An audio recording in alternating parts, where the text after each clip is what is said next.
Hello नमस्कार दोस्तों, आप सभी का द राइट चैनल स्वागत करता है। जैसा कि आप देख रहे होंगे, एससी, एसटी, ओबीसी और ख़ास करके मुस्लिम समाज के लोगों का रियल में हिमायती कौन है। जैसे अभी वर्तमान में देखेंगे तो 5 राज्यों में चुनाव चल रहा है और नेक्स्ट ईयर में आपको मतलब समझिए कि लोकसभा का चुनाव है और उसके नेक्स्ट ईयर में आपको विधानसभा का भी बहुत ऐसे राज्य हैं जहां पे चुनाव है। भारतीय जनता पार्टी, कांग्रेस पार्टी या बहुजन समाज पार्टी या अन्य और भी बहुत सारी ऐसी पार्टियां हैं जो आप रियल में अगर बात करेंगे, जो एससी, एसटी, ओबीसी और ख़ास करके जो मुस्लिम समुदाय के जो लोग हैं, इनका हिमायती कौन है, तो इस पर थोड़ा सा अगर आप दृष्टिकोण रखेंगे तो आपको पता चल जाएगा। सबसे बड़ी बात एक चीज़ हो रहा है, जब भी चुनाव की बारी आती है, जब भी चुनाव हो रहा है, अभी देखेंगे आप चुनाव हो रहा है, तो सभी जो लोग हैं, सभी जो पार्टियां हैं, चाहे वो भारतीय जनता पार्टी हो या कांग्रेस पार्टी हो या अन्य पार्टियां हो, लोक लुभावनी बातें सब करते हैं। बहुत सारे वादे इरादे किए जाते हैं, खास करके ऐसे समुदाय के लोगों के बीच में। यहाँ तक कि भारत के जो प्रधानमंत्री हैं खुद को अपना ये दिखाते हैं, जो जातिवाद कहा जाता है, जो जातिवाद खुद ये करके वोट लेते हैं, कि ये बार बार कहते हैं कि हम ओबीसी से आते हैं, ओबीसी से आते हैं।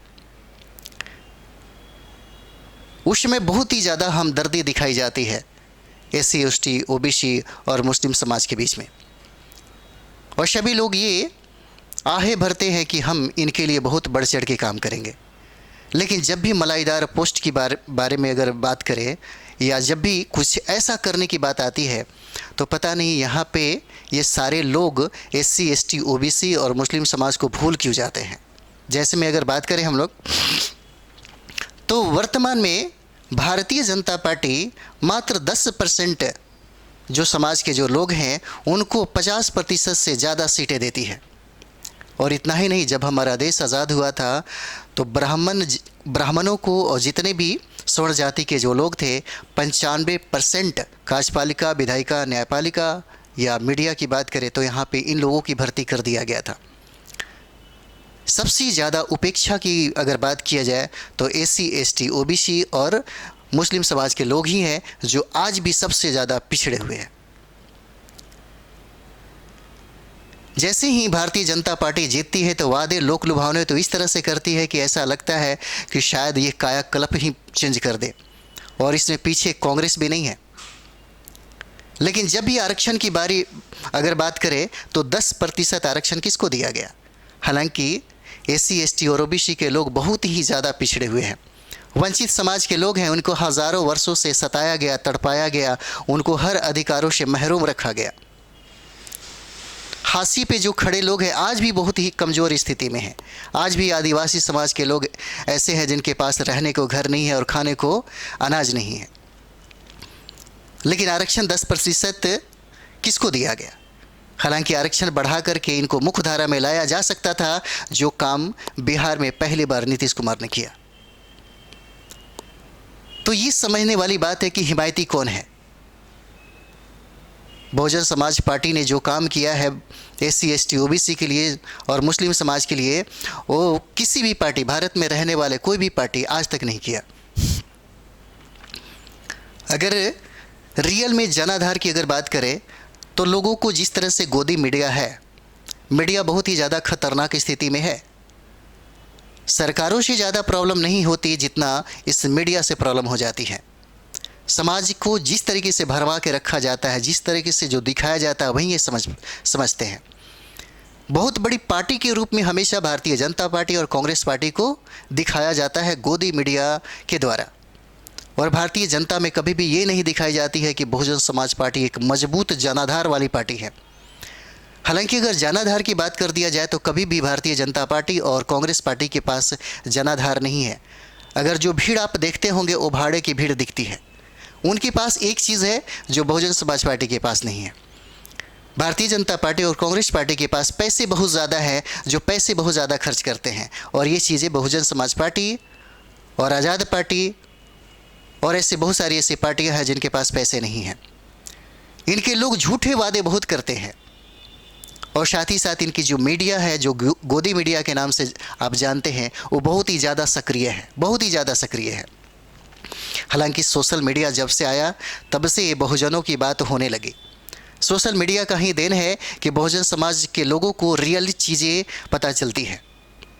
जैसे अगर जनाधार की बात कर दिया जाए तो आप देखिएगा अभी भी बहुत ऐसे लोगों को ये लगता है कि बहुत बड़ी पार्टी है भारतीय जनता पार्टी या कांग्रेस पार्टी, और एकदम तुच्छ दृष्टिकोण से और एकदम कमतर दिखाया जाता है बहुजन समाज पार्टी को।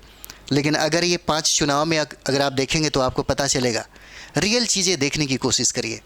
जो लोग आपको भरमाते हैं, जो लोग आपको गुमराह कर देते हैं, जो लोग आपको गलत संदेश और सूचना देते हैं, उससे बचा करिए। क्योंकि टीवी आप जो देखेंगे तो सिर्फ एक दर्शक के भांति ही सोच पाते हैं, उसके पीछे की मानसिकता को आप सोच नहीं पाते, आप समझ नहीं पाते, जिसके वजह से बहुत ही ज़्यादा समस्या क्रिएट हो जाता है।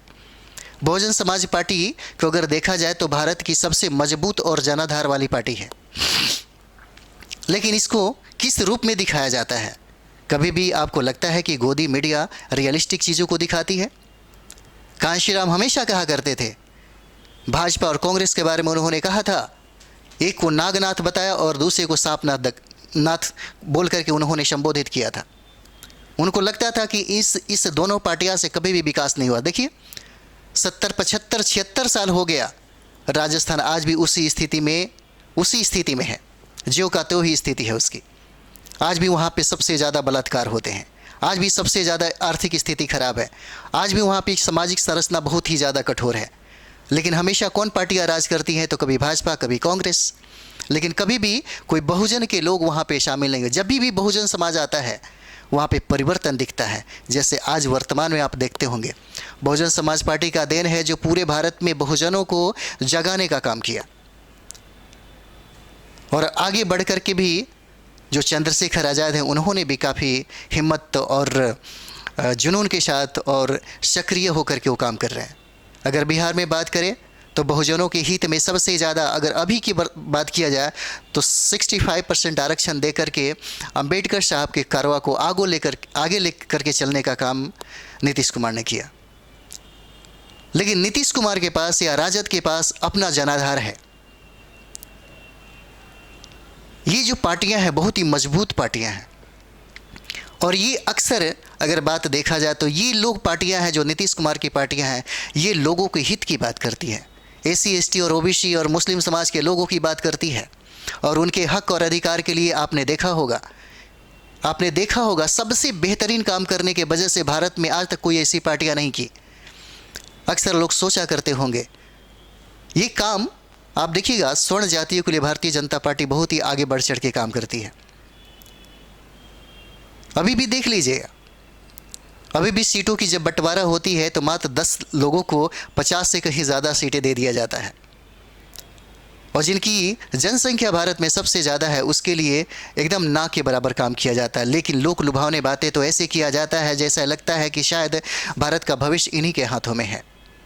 और ये सबसे ज़्यादा काम जो खतरनाक तरीके से दिखाता है वो है आपका गोदी मीडिया, जो सही सूचना को आपकी तरफ नहीं लेके जाता और आपको तोड़ मरोड़ करके आपको गलत तरीके से आपको गुमराह कर देता है।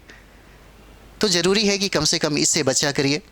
जैसे एक पत्रकार हैं, 2-4 ऐसे पत्रकार हैं जो बहुजनों के लिए बहुत ही ज़्यादा बढ़ चढ़ के काम करते हैं। वो लोग काफ़ी कोशिश करते हैं रियल चीज़ों को, सटीक चीज़ों को और सही बातों को जनता तक पहुंचाने के लिए, बहुजनों तक पहुंचाने के लिए। क्योंकि आप ऐसे टीवी अखबार पढ़ेंगे जहां पे सिर्फ गोदी मीडिया ही काम करती है तो रियल चीज़ें आपको कभी भी सही तरीके से परोसा नहीं जाएगा, और ये चीज़ें आपके लिए और आपके समाज के लिए और आपके देश और तरक्की के लिए बहुत ही ज़्यादा खतरनाक हो जाता है। तो अभी की अगर बात कर दीजिए तो रियल हिमायती कौन है? आप सोच के देखिए, जब भी मायावती गवर्नमेंट में होती है तो कभी भी सांप्रदायिकता नाम का कोई भी चीज़ नहीं होता, कभी एससी एसटी ओबीसी और मुस्लिम समाज के लोगों के साथ कभी भी अछूत वाला व्यवहार नहीं होता। आपने देखा होगा जब भी उत्तर प्रदेश में इनकी सरकार बनी है, जहाँ भी यहाँ के जो पार्टी जीता है उनको बढ़ चढ़ करके समाज के हित के लिए ही लगाया जाता है। और रियल हिमायती की बात करें जो संसद भवन में खड़ा होकर के और एकदम मजबूती के साथ जो सिर्फ दलितों की बात करता हो, एससी एसटी ओबीसी की बात करता हो, मुस्लिम समाज की बात करता हो, और इससे बड़ी पार्टियां अभी तक भारत में कोई नहीं दिखा। और ये एजेंडा कांशीराम और जितने भी महापुरुष हैं उन लोगों की ही देन है, इन संतों की देन है जो कम से कम इस संदेश को और इनके विचारों को पूरे जन जन तक पहुंचाने का इन्होंने जो ठानी है मायावती ने, ये वाकई में दिखता भी है कि हिमायती के तौर पे आप देख सकते हैं। आप जो कार्यकलाप है, जो प्रक्रिया है, जो वर्क है, उससे भी आप अंदाज़ा लगा सकते हैं कि बहुजन समाज के लिए कौन सी पार्टियां हैं जो सबसे बेहतर है, क्योंकि आप इससे भी अंदाज़ा लगा सकते हैं। बहुत सारे ऐसा चीज़ है जिससे आपको पता चल जाएगा। तो ये सब चीज़ें सोचिए, समझिए, कम से कम सिर्फ अखबारों को पढ़ करके और न्यूज़ को देख करके ये मत समझ जाइए कि ऐसा होता होगा, क्योंकि उसके पीछे की कहानी को, उसके पीछे की मानसिकता को और उसके पीछे के षड्यंत्र को आप समझेंगे तब आपको लगेगा कि आपके समाज में 76-77 साल हो गए लेकिन आज भी बदलाव नहीं हुआ। और बदलाव वहाँ होगा जहाँ बहुजन समाज का सरकार होगा। और बहुजन समाज की जो सरकार है, जब तक आप नहीं लाते हैं, क्योंकि आपकी आबादी सबसे ज़्यादा है और आपके लोगों के लिए काम कभी नहीं हुआ। जब देश हमारा आज़ाद हुआ तभी से लेकर के अभी तक जितने भी भारतीय जनता पार्टी हो या कांग्रेस पार्टी हो, हमेशा उसको दरकिनार करके चलती है, कभी भी उनको अपनी सरकार में शामिल नहीं करती। लेकिन जब भी सरकार बनाने की बात आती है तो आपसे वोट बैंक लेने के लिए कुछ भी करने को तैयार होती है। इनके पास पैसे बहुत ज़्यादा है, यही वजह है कि गोदी मीडिया जो है इनके साथ होती है और आपको गलत तरीके से प्रचार कराया जाता है और ये भी बताया जाता है कि सबसे बड़ी पार्टियां भारतीय जनता पार्टी और कांग्रेस पार्टियां हैं। बल्कि सबसे मजबूत पार्टी के तौर पे अगर देखेंगे तो बहुजन समाज पार्टी अभी उभरता हुआ नज़र आ रहा है।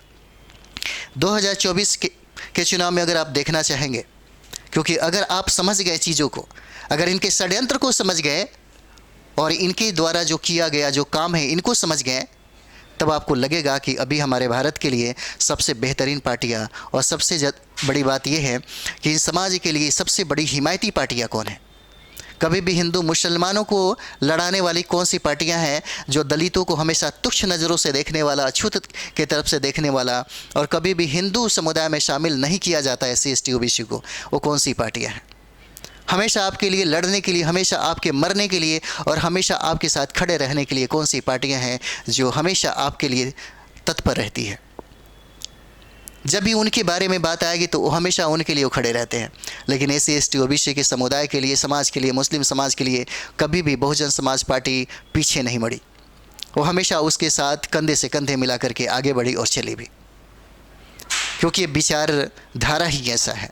क्योंकि यहाँ पे समतामूलक समाज की स्थापना की बात जहाँ पे किया गया हमारे डॉक्टर BR अम्बेडकर साहब के द्वारा, उस सारे सिद्धांतों और विचारों को लेकर के चलती है ये पार्टियाँ।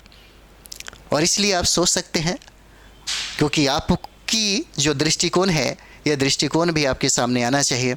और ये सब चीज़ें बहुत सटीक चीज़ें हैं। जब तक आप इसे नहीं समझेंगे तब तक आपको ये सब बातें नहीं समझ में आएगी। क्योंकि आप देखिएगा, नीतीश कुमार को सबसे ज़्यादा गोदी मीडिया ने बहुत सारी बातें सुनाई हैं। जितने भी लोग हैं उनके एक शब्द से, जो बहुत ही ज़्यादा खराब नहीं था, बहुत ही अच्छा था, शब्दों का जो भी हेर फेर हो बात अलग हो सकता है। लेकिन अगर बिहार की बात करें तो बिहार की जितनी भी महिलाएं हैं, जितनी भी लड़कियां, जो खास करके पटना यूनिवर्सिटी में पढ़ने वाली जितनी भी पटना में रहने वाली लड़कियां, जब बिहार में रहने वाली लड़कियां, सभी ने तारीफ़ किया कि जो भी हो शब्दों का ये हो सकता है, लेकिन उन्होंने जो भी कहा सही कहा। क्योंकि उनको अब लग रहा है कि बहुजन की बेटियाँ ये समझने लगी हैं कि बहुजनों के हित में सबसे ज़्यादा लड़कियों को खास करके पढ़ने लिखने, नौकरी से संबंधित जो भी काम था कौन सी सरकार देती है। तो नीतीश कुमार की वाहवाही बहुत ज़्यादा हुआ। भले इनकी दूसरा जो चेहरा जो होता है, जो गोदी मीडिया के द्वारा अभी भी दिखाया जाता है कि उन्होंने ऐसा कर दिया, वैसा कर दिया, तो ये सारा चीज़ें ये देखना पड़ेगा। क्योंकि यही लोग हैं जो बहुजनों के हित के हिमायती, और इनके पास जनाधार भी है। जैसे बहुजन समाज पार्टी के पास बहुत ज़्यादा जनाधार है। इसको मजबूत बनाया करिए। जिस दिन ये मजबूत बन जाएगी, फिर ऐसी समस्या आपके भारत में कतई देखने को नहीं मिलेगा। क्योंकि जब तक आप इसे मजबूत नहीं बनाएंगे तब तक समझिए कि आपका भला नहीं हो सकता। और मैं सबसे बड़ी बात ये मैं आपको बताना चाहूँगा कि हमारा जो द राइट चैनल है, आप बहुजनों से गुजारिश है कि आप इसे मजबूत बनाएं, इसको बहुत ही ज़्यादा स्ट्रॉन्ग बनाएं, ताकि जितनी मजबूती रहेगी उतना ही हमारे समाज के लिए एक पिलर का काम करेगा। और आपके बहुजनों के लिए हमेशा आदमी तत्पर रहेगा वर्क करने के लिए।